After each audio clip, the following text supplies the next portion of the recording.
যে যখন ওনারা শুটিং এ যেতেন ওনারা রুম লক করে থাকতেন। ও বাবার সাথে থাকলে বাবার মতোই হবে। আমরা চাই না যে ও বড় হয়ে আরেকটা আলবি হোক। না, সব শেষ না, অ্যাটলিস্ট এটা উনি সরাসরি লাইভে এসে হোক, ভিডিওর মাধ্যমে হোক, সুষ্ঠু বিচার চাই। হ্যাঁ, সুষ্ঠু বিচার চাই। এবং অভিনেতা আলবিকে, ইকরাপুর পরিবার এবং আপাম্ম জনগণ যারা আছে, যারা কষ্ট পেয়েছে এই ঘটনায়, সবার কাছে উনি ক্ষমা চান।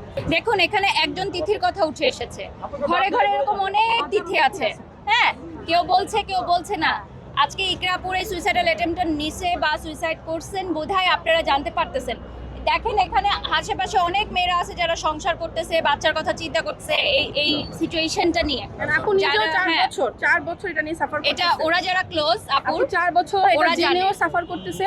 আপু ভাবছে যে বাবু হইলে, একটা বাচ্চা হইলে আমরা চিন্তা করি যে বাবা ভালো হয়ে যায়, একটা ছেলে মানুষ ভালো হয়ে যায়। বাট ভাইয়ার তারপরেও ভালো হয়নি। আমি তারপরেও তাকে ভাইয়া বলতেছি, মানে কি বলবো, আমার বলার ভাষা নাই। সে তারপরেও ভালো হয়নি। আমরা চাই তার সুষ্ঠু বিচার। আমরা সবাই চাই ওরা নানা নানুর কাছে থাকুক। কারণ আমরা চাই না যে ও বড় হয়ে আরেকটা আলবি হোক। আমরা চাই না ও বড় হয়ে আরেকটা আলবি হোক। ও বাবার সাথে থাকলে বাবার মতোই হবে। আমরা এটা চাই না।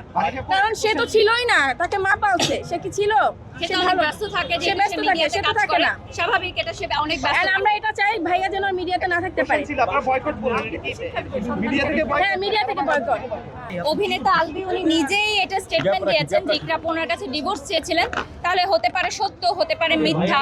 যেহেতু ইকরাপুর আইডিটা ডিসেবল করে দেওয়া হয়েছে এবং সেখান থেকে সকল তথ্য প্রমাণ মুছে দেওয়া হয়েছে, সো আমরা তো এখানে অনেক স্ক্রিনশট পোস্ট ভাইয়া করছিল। কিন্তু ভিডিওতে বলেছে আমি সব প্রমাণ দিব, কিন্তু আজ পর্যন্ত সে প্রমাণ দিতে পারে না। না, যেমন ওরা হচ্ছে ইকরাপুর সাথে রেগুলার কানেক্টেড, ওরা হ্যাঁ। কিন্তু মেসেঞ্জার থেকে অনেক স্ক্রিনশট নেওয়ার জন্য প্রস্তুত ছিল, যেগুলো তারা প্রচার করবে বা আপুর কথাগুলো কিছু আসছে, ডিসেবল করে ফেলছে। কিছু কিছু কিন্তু আসছে যে উনি শেয়ার করছে। ক্লিয়ার। হ্যাঁ হ্যাঁ। এবং সেখানে ওই অভিনেত্রীর নামটাও ক্লিয়ারলি লেখা তার আছে। ওয়াইফ বলেছে যে এই অভিনেত্রীর সাথে অমুক জায়গায় তাকে দেখছে, অমুক সিচুয়েশনে তাকে ধরছে, এবং এটা নিয়ে অনেক ঝামেলা তাদের মধ্যে ছিল।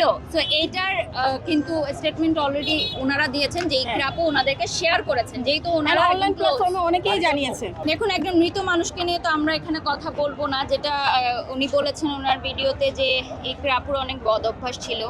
তো এগুলো নিয়ে আসলে কথা বলার পিছনে যে মানুষটা মারা গেছে তার ভালো গুণ বা খারাপ গুণ আমরা এগুলো নিয়ে কিছু বলতে চাই না।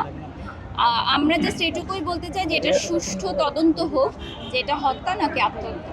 নাটক পাড়ায় যারা আছেন, যেসব প্রডিউসার, ডিরেক্টর, অ্যাক্টর, অ্যাক্ট্রেস এই বিষয়টা জানতেন, তারা কেউ আজকে মানববন্ধনে আসে নাই। তাদেরকে অনেকবার বলার পরেও একজনও আসে নাই, এবং কেউ সোশ্যাল মিডিয়াতে এটা কোনো একটা পদক্ষেপ নেয় নাই। এটার রিজনটা কেন নেয় নাই? তারা কি চায় এরকমই হোক? এরকম অনেক ইকরা মারা যাক? তারা কি এটাই চায়? আমাদের মিডিয়ার মানুষদেরকে খারাপ বলে, ওরাই খারাপ বলবে। হ্যাঁ। আমি মিডিয়াতে কাজ করে আসছি অনেক বছর, এখন আমি সোশ্যাল মিডিয়াতে কাজ করি।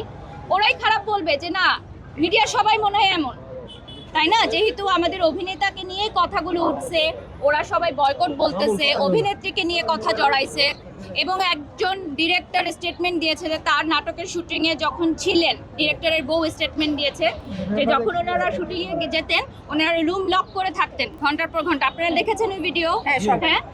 তাহলে এই স্টেটমেন্টটা কোথা থেকে আসলো? এটা তো ওনাকে খণ্ডন করতে হবে যে একজন আর্টিস্ট সেটে গিয়ে কেন রুম লক করে থাকবে? কাজ আমরাও করেছি, কাজ অনেকে করে, কিন্তু আমরা তো রুম লক করে থাকি না কখনো আমাদের কো আর্টিস্টদের সাথে। দেশে দেশে সবার সাথে দ্য নিউজ।